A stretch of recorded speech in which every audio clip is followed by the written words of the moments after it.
అక్కడ ఉన్నటువంటి ద్రోణాచార్యుడు కర్ణుణ్ణి నీది ఏ కులము, నువ్వు ఇందులో పాల్గొనడానికి అనర్హుడవు అని చెప్తాడు.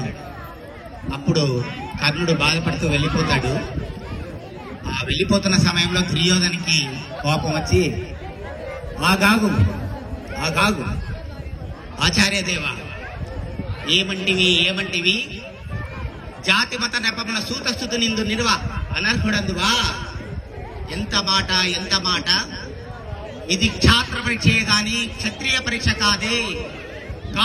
కాకూడదు. ఇది కుల పరీక్ష ఎందువా? నీ తండ్రి భరద్వాజుని జననమెట్టిది, అట్టి దుఃఖలాకరమైన నీ సంభవం ఎట్టిది. మట్టి కుండలో పుట్టిది కదా, నీది ఏ కులము? అంత ఏలా అశ్వత్థామహుడు మా కురుకుల వృద్ధుడని శాంతలుడు శివసముద్రి భార్య అయిన గంగా గర్భంలో జరించాలేదా? ఈయనదే కులము. మాతో చెప్పిందివేమయ్యా? మా వంశనకు మూల పురుషుడైన వశిష్ఠుడు దేవర్షియకు ఊరసేపుత్రుడు కాడా?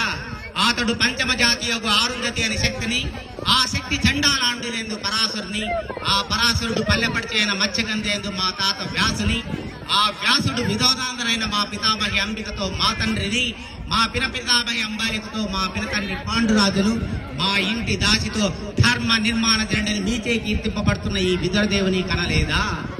సందర్భ అవసరం బట్టి క్షేత్ర బీజ ప్రవాహములతో సంకరమైన మా కురువంశం ఏనాడో కులహీనమైనది కాగారేడు కులముని వీర్తవాదమెందులకు. Thank you sir.